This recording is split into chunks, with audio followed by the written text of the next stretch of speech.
Hey, we're back. This is Wally on Double Dave's podcast. We're doing the episode of Where's Wally? Hello, Wally. Hey, hello. But Wally. let's talk about sports a little bit. First, I wanted to do a shout out. We have a guest here, Roger Flores. What's this deal with you coaching golf? I know you're a golfer, but coaching, what's up with that? So, coaching golf is very different from teaching golf, right? And so, How so? I do teach folks the golf swing. So, like put your hands like this in your elbow, turn this way. I do that kind of teaching. But golf coaching is different from the standpoint that you're working with a team and you're trying to get a team score. Okay. Which means when you're coaching to play in a tournament, you're not coaching Individuals, swing stuff. You're coaching like, okay, look, this is what if you land over here, you're a little short. You want to chip up and not use which club to kind of use, strategy type stuff. And so that's what golf coaches really work on, is the strategy of playing the game, tournament golf. Okay, gotcha. Which, Makes sense. Yeah, it can be really. It's just the kids that I coach. I coach 12 to 18, and I mean these are teenagers, right? They have an immense amount of stress Really? put on them during the tournaments. A lot of the kids out there have parents that are like, "You're going to get a golf scholarship for college," So Damn. they're out there and they're thinking all of that stuff just looking at their golf ball ready to hit this shot, and so.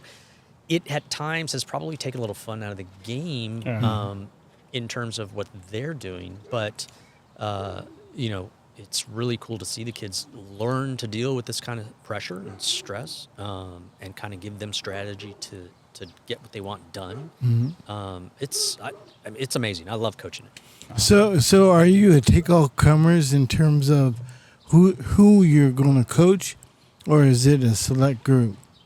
So, are you talking about swing stuff or golf coaching, team coaching? Individual. Okay, so I have private clients that I teach, yeah. All right. And so, What's your group called? What's your little business? it's just Roger Flores Golf. Oh. Yeah. Easy, right?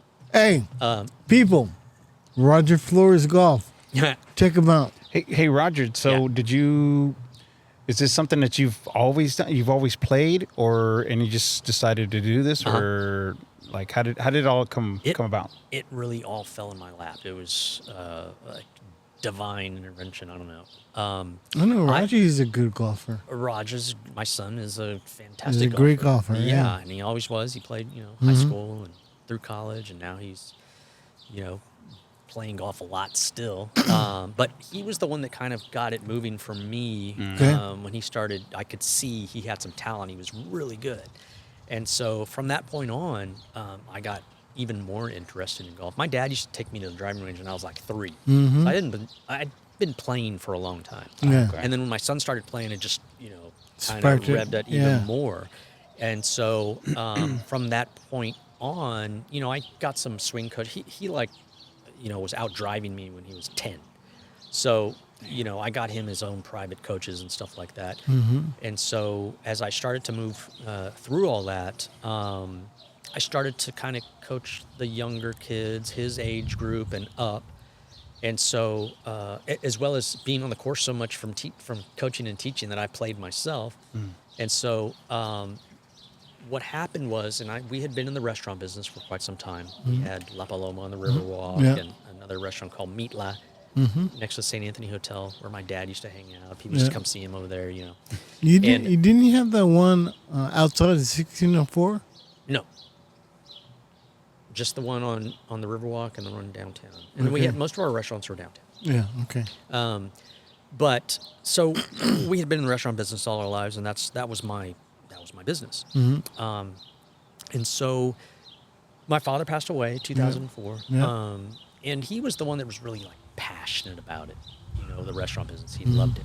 We all knew how to run restaurants. We knew what to do. We just didn't like it as much as he did, I mean, he really, we would go to the market 5 a.m. He would take me before school.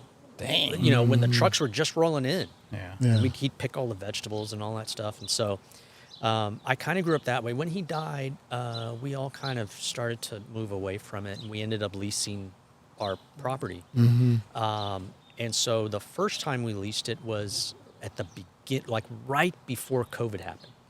Okay. And they came, they built it out. It was beautiful. And then 6 months later, Boom. boom, COVID. Yeah. They went out of business, bankrupt. And so for like that first year of COVID, it was an empty building. And so we couldn't do anything. And so I was playing golf because it's kind of one of the only things you could do. It was out in the open. You didn't have to get close to anybody, all that stuff, before we knew what, a lot of the stuff was. And so one day when I was out there, this guy had seen me. He says, "Hey, you look like you could teach folks some stuff about golf." He goes, "Can you help me?" And I said, I go, "Sure." He goes, "Great. How much do you charge?" And I go, I don't know. And so coming from the restaurant business, I said, "Look, I'll give you a lesson. You give me a tip. How about that?" Yeah. He said, "Yeah, sounds good." I gave him a lesson. He gave me $100. I went, "Huh."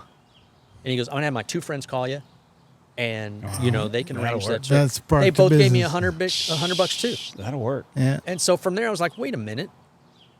I said, I think I can do this. And so from that point on, that's, I started giving golf lessons to anybody who I need to needed do it. something like that. So are you good? Can you get rid of my Charles Barkley swing? Oh my God. No, I've seen your swing. And no, I don't think I can help you. I don't think anybody can help you. If you had the Neuralink Yeah, there you with go. with the Rory McIlroy I told swing, you guys already. I think we could. That's funny. I don't, man. I guess when I was a little bit more lighter, I had a good swing, but I don't think I can even freaking swing now. You can do it. I know I can, but shit, it's gonna look awful. The body, it takes a toll on the body. At my age, it's not so easy to twist and turn. I think I'm more Yeah, flexible than a lot of folks my age, but Yeah. I'm still kind of a little guy, so I don't bomb it. But I've got a pretty steady, strong swing. But at times, I don't necessarily hurt myself at the golf course with pulling something or this. Yeah. I usually like pull something when I'm reaching for a pin, in my office. I'm like, oh, where did that come from? That's funny. Or like just getting up out of bed. One time I just got up out of bed and my back went out. Oh, my back. That Oh, was it. And I had to sleep on the floor for 2 days. dang. What's one thing or a couple of things that on a golf course that you say, no, I bet no one's ever done this that you've done? On the golf course? Yeah. Oh man, that's a good question. I'm trying to think. I don't think I could probably say. Beat Wally. Huh? Beat Wally. Be Wally? Yeah, Swing beat like Wally? beat Wally. Oh, give me a break, dude.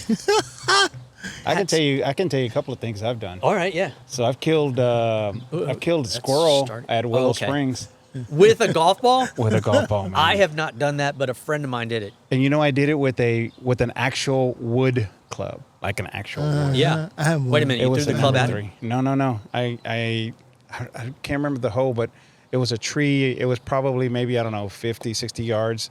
So, I'm going to use this club, and the squirrel comes down, and the guy, Paul, that was with me, he's like, well, go, dude. I'm like, no, I'm waiting for the squirrel. He ain't going to hit this damn squirrel. And I go, yeah.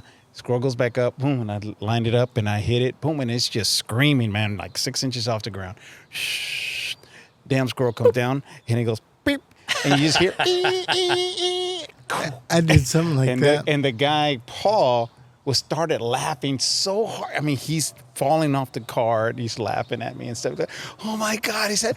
And then, I kid you not, man, we hear, 4.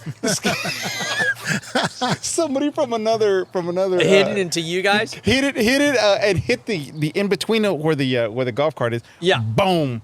But he had already jumped out because he was on the floor laughing so hard. Yeah. He goes, "What the hell's happening, David?" I mean, it was crazy. So this guy that hit a squirrel that I was playing with, speaking of city council, I'm not going to say his name, but he was on city council with me. So we're out there playing golf with another friend of ours and, kind of ribbing each other a little bit. Yeah. And we don't we weren't talking about squirrels or anything like that, but we were on the 9th hole Brackenridge, where the trees kind of go up the side, and it's really easy to hit the ball into that part, and so he hit the ball up, smashed his drive, great drive, but it started to move right, and it went into the tree.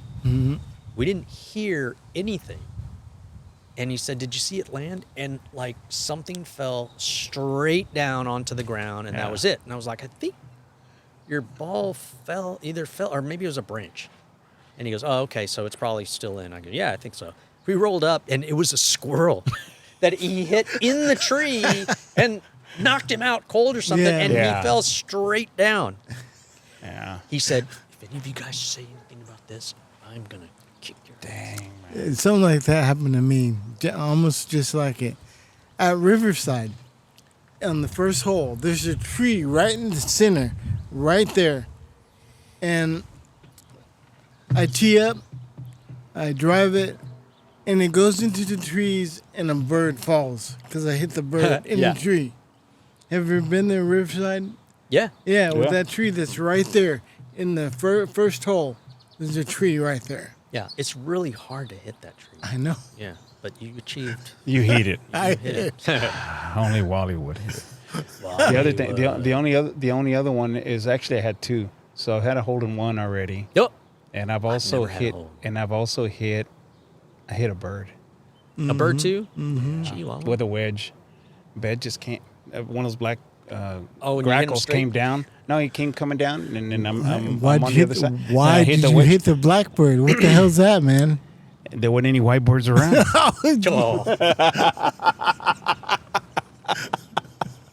I swung to the Yeah. bleachers, Bleachers with that one. to the benches. Bro. I You boom. set it up for him.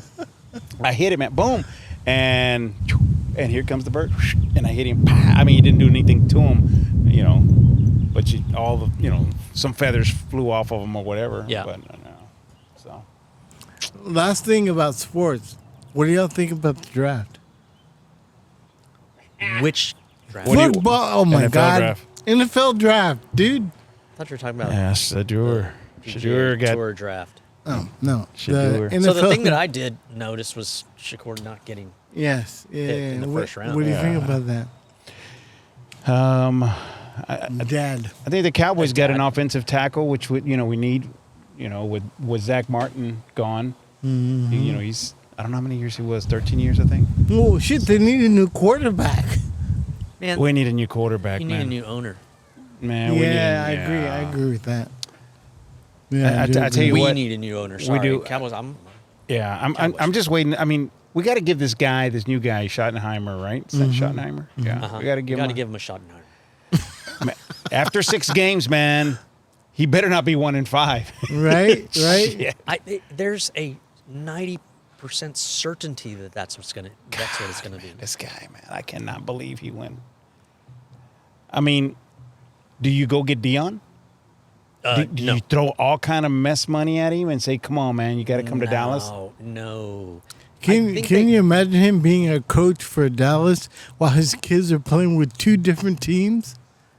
Yeah. Yeah. Can you I think you imagine need to that? hire a coach that is in charge of the entire program from top to bottom, Yeah, I agree. and let Jerry take care of the business aspects and merchandising and Which he trademarks. does well. And he does all that great, and stay out of every single other thing having to do with the performance of the Dallas Cowboys. Yeah. I mean, if you look back, the last it's been 30 years, man. 32 years to be exact since we won a Super Bowl. And I mean, look at all the coaches, look at all the players, look at all the money that this guy's spent, and we have not gone there. I mean, we've won a couple of playoff games? I don't want to talk about the damn Dallas Cowboys. You started it. Wait. The Dallas Cowgirls anymore. Oh, who's your team, man? Dallas Cowboys. Yeah. Me too. I was Look, man, I saw every game when they were 1-15. I saw every freaking game, man. Yeah. So I mean, Well, when people talk to me about the Cowboys, they're like, "Oh, who's your favorite quarterback for the Cowboys?" And I go, "Roger Staubach." And they go, who? Yeah. I'm like, what? Hey, Yeah. folks. Hey, Yeah. we're cutting this out. This conversation is going What? south. What?